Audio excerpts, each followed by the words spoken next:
Hello everyone and welcome back to my channel. My name is Bushra Khan. आज की इस video में हम बात करने वाले हैं राइज ऑफ रीजनल स्टेट्स की। तो देखते हैं जब मुगल एम्पायर डिक्लाइन होना शुरू हो जाता है तो उसके बाद कौन से रीजनल स्टेट्स सामने आते हैं। लेकिन उससे पहले अगर आप हमारे चैनल पर न्यू हैं तो प्लीज चैनल को सब्सक्राइब जरूर कर दें। सबसे पहले बात करते हैं इसके बैकग्राउंड की। तो जब मुगल एम्पायर वीक और डिक्लाइन होना शुरू हो गया, लोकल और रीजनल पॉलिटिकल और इकोनॉमिक फोर्सेस का राइज होना भी शुरू हो जाता है। अब जो स्टेट्स इमर्ज हुए वो तीन ब्रॉड कैटेगरीज में डिवाइड किए जा सकते हैं। पहले थे सक्सेसर स्टेट्स। ये वो मुगल प्रोविंसेस थे जो मुगल एम्पायर से टूटने के बाद अलग स्टेट बन गए और इनमें हैदराबाद, बंगाल और अवध आते थे। दूसरे थे इंडिपेंडेंट किंगडम्स। ये स्टेट्स इसलिए सामने आए क्योंकि मुगल्स इन पर कंट्रोल नहीं कर पा रहे थे, जैसे मैसूर और राजपूत स्टेट्स। फिर थे न्यू स्टेट्स जो मुगल एम्पायर से रिबेल करके सामने आए, जैसे मराठा, सिख और जाट स्टेट्स। तो सबसे पहले हम देखते हैं सक्सेसर स्टेट्स को और बात करते हैं हैदराबाद की। तो स्टेट ऑफ हैदराबाद के फाउंडर किलिच खान हैं, जिन्हें निजामुल मुल्क अशरफ जहां भी कहा जाता है। वो मोहम्मद शाह के वजीर थे और सैयद ब्रदर्स को ओवरथ्रो करने में उनका लीडिंग रोल था। उन्होंने हिंदूज की तरफ टॉलरेंट पॉलिसी फॉलो की। एक हिंदू पुराण चंद उनके दीवान थे। उन्होंने 1724 में हैदराबाद को फाउंड किया। दक्कन में एक इंडिपेंडेंट स्टेट फाउंड करने का आइडिया सबसे पहले जुल्फिकार खान का था, जो जहांदार शाह के वजीर थे। लेकिन 1713 में अनफॉर्चुनेटली उनकी डेथ हो जाती है और ये ड्रीम उनका पूरा नहीं होता। अब मोहम्मद शाह ने दक्कन का वाइसरॉय मुबरीज खान को बना दिया था और निजामुल मुल्क को इस बात का बहुत गुस्सा था, तो वो मुबरीज खान से लड़ने को तैयार हो जाते हैं। अब 1724 में वो मुबरीज खान से बैटल ऑफ शक्कर खेड़ा लड़ते हैं, जिसमें मुबरीज खान की डेथ हो जाती है। इसके बाद निजामुल मुल्क दक्कन पर कंट्रोल कर लेते हैं और दक्कन के वाइसरॉय बन जाते हैं असफ झा के टाइटल से। हैदराबाद के बाद नेक्स्ट सक्सेसर स्टेट है बंगाल। तो अब हम बात करते हैं बंगाल की। तो जब सेंट्रल अथॉरिटी वीक होना शुरू हो गई तो मुर्शिद कुली खान और अलीवर्दी खान बंगाल को इंडिपेंडेंट बनाते हैं और मुर्शिद कुली खान बंगाल के रूलर बन जाते हैं। इनके टाइम पीरियड में हमें काफी पीस देखने को मिलती है। तीन मेजर रिवोल्ट्स हमें इनके टाइम पीरियड में देखने को मिले जो बंगाल के जमींदार ने किए थे। पहला था सीताराम, उदय नारायण और गुलाम मोहम्मद द्वारा। उसके बाद शुजात खान और तीसरा नजात खान ने किया था। इनको हराने के बाद मुर्शिद कुली खान ने इनकी जमींदारी अपने फेवरेट राम जीवन को दे दी। उन्होंने पुअर कल्टीवेटर्स को एग्रीकल्चरल लोन्स भी दिए। मुर्शिद कुली खान और उनके बाद आने वाले सक्सेसर्स ने हिंदूज और मुस्लिम्स को इक्वल अपॉर्चुनिटीज दी। उन्होंने हाईएस्ट सिविल पोस्ट और बहुत सी मिलिट्री पोस्ट बंगालीज को दी जो मोस्टली हिंदूज थे। 1727 में मुर्शिद कुली खान की डेथ हो जाती है और उनके बाद उनका सन इन लॉ शुजाउद्दीन बंगाल को रूल करते हैं 1739 तक। अब क्योंकि अलीवर्दी खान रूलर बनना चाहते थे तो वो शुजाउद्दीन के बेटे सरफराज खान को मार देते हैं और नवाब बन जाते हैं। इन तीनों नवाब्स ने ट्रेड को काफी एक्सपेंड किया और ईस्ट इंडिया कंपनी के सर्वेंट्स को लॉ एंड ऑर्डर मेंटेन करने को कहा, और जैसा दूसरे मर्चेंट्स कस्टम ड्यूटीज पे करते थे सेम ईस्ट इंडिया कंपनी से भी देने को कहा। अलीवर्दी खान ने इंग्लिश और फ्रेंच को उनकी कोलकाता और चंद्रनगौर की फैक्ट्रीज फोर्टिफाई करने की इजाजत नहीं दी। बंगाल के नवाब्स की एक कमी ये रही कि वो एक स्ट्रॉन्ग आर्मी नहीं बना पाए, जिसकी वजह से 1757 में बैटल ऑफ प्लासी में अलीवर्दी खान के सक्सेसर सिराजुद्दौला ब्रिटिश द्वारा हार जाते हैं। अब बात करते हैं अवध की। तो अवध के फाउंडर सदात खान बुरहानुल मुल्क हैं। बंगाल के नवाब्स की तरह वो भी हिंदूज और मुस्लिम्स के बीच डिस्क्रिमिनेशन नहीं करते थे। बुरहानुल मुल्क एक्सट्रीमली बोल्ड और एनर्जेटिक पर्सन थे। 1723 में वो एक न्यू रेवेन्यू सेटलमेंट लेकर आए। उनका एडमिनिस्ट्रेशन काफी एफिशिएंट था और उन्होंने जागीर सिस्टम को ही कंटिन्यू रखा। 1739 में वो सुसाइड कर लेते हैं नादिर शाह के प्रेशर की वजह से, क्योंकि वो एक लार्ज अमाउंट की डिमांड उनसे कर रहा था। 1748 में सफदरजंग उन्हें सक्सीड करते हैं जो उनके नेफ्यू थे। सफदरजंग को अवध के एडिशन में इलाहाबाद का प्रोविंस भी मिलता है। उनके टाइम पीरियड में अवध और इलाहाबाद में काफी पीस मेंटेन रहती है। उनकी डेथ 1754 तक। अब हम बात करते हैं इंडिपेंडेंट स्टेट्स की और डिस्कस करते हैं मैसूर को। ये टेरिटरी ईस्टर्न और वेस्टर्न घाट्स के जंक्शन पर थी और उस पर वोडेयार डायनेस्टी रूल कर रही थी।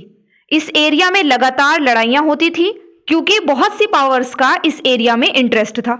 अब क्या होता है कि एंड में हैदर अली मैसूर पर कंट्रोल कर लेते हैं और उनकी लड़ाई लगातार ब्रिटिशर्स से होती है। 1782 में उनकी डेथ हो जाती है सेकेंड एंग्लो मैसूर वॉर के चलते हुए और उनका बेटा टीपू सुल्तान उन्हें सक्सीड करता है।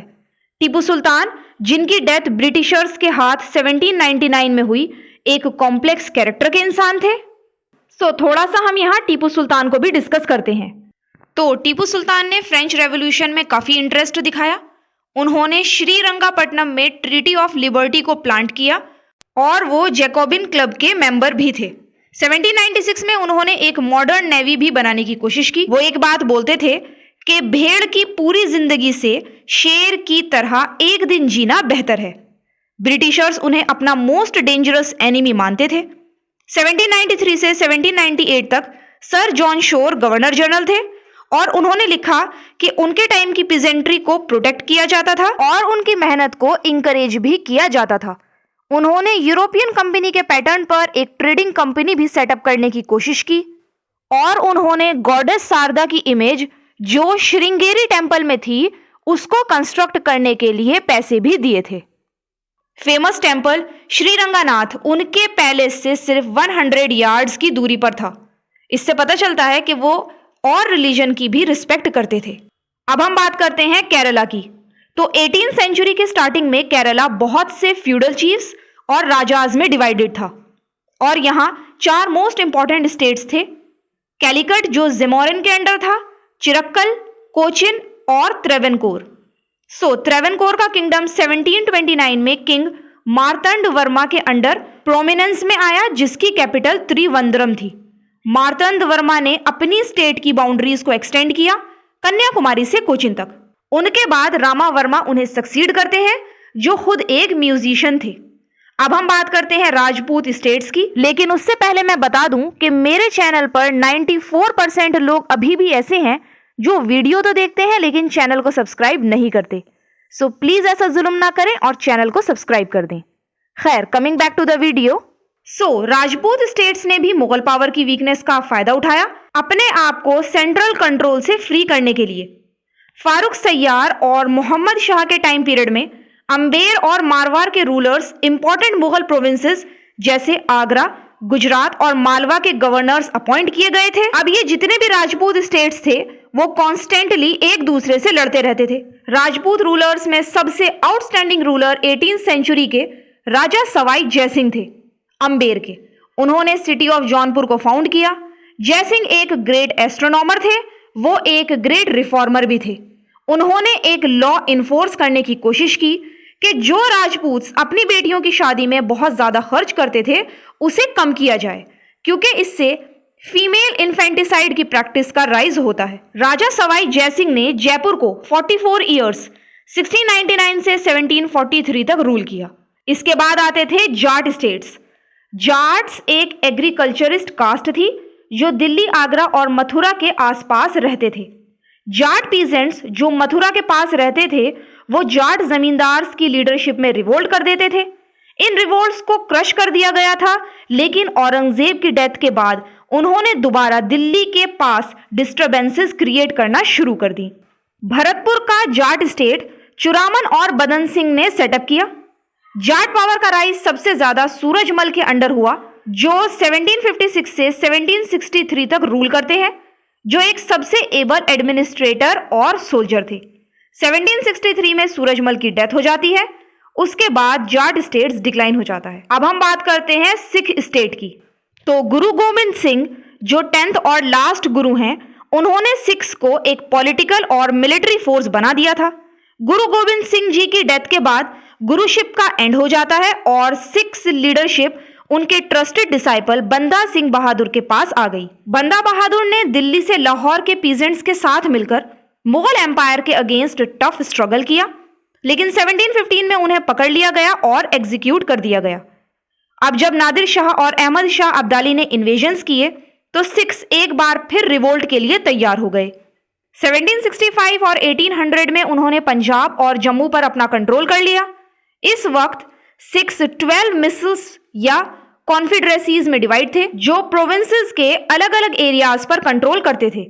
18th सेंचुरी के एंड में रंजीत सिंह, जो सुखर चाकिया मिसल के थे, उनका राइज देखने को मिलता है।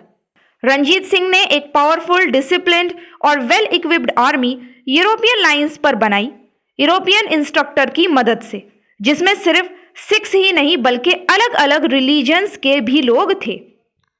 उनके मोस्ट प्रोमिनेंट और ट्रस्टेड मिनिस्टर फकीर अजीजुद्दीन थे और उनके फाइनेंस मिनिस्टर दीवान दीनानाथ थे। उनकी डेथ के बाद किंगडम में पावर को लेकर इंटरनल स्ट्रगल शुरू हो गया और ब्रिटिशर्स ने उसको कॉन्कर कर लिया। तो डिक्लाइनिंग मुगल पावर को सबसे इंपॉर्टेंट चैलेंज मराठा किंगडम ने दिया, जो पेशवाज के कंट्रोल में था। उनके कंट्रोल में उन्होंने मुगल अथॉरिटी को मालवा और गुजरात से खत्म कर दिया और तो और मुगल एम्पायर को पूरी तरह कंट्रोल कर लिया। लेकिन मराठास की अथॉरिटी को अहमद शाह अब्दाली ने थर्ड बैटल ऑफ पानीपत 1761 में चैलेंज कर दिया। वैसे तो मराठास इसमें हार जाते हैं, लेकिन जल्दी ही उन्होंने इस डिफीट को रिकवर कर लिया और ईस्ट इंडिया कंपनी को भी टफ चैलेंज दिया। सो ये था राइज ऑफ रीजनल स्टेट्स के बारे में। आई होप आपको वीडियो पसंद आई होगी। अब मिलते हैं नेक्स्ट वीडियो में, तब तक के लिए goodbye and take care. और जाने से पहले चैनल को सब्सक्राइब करना ना भूलें।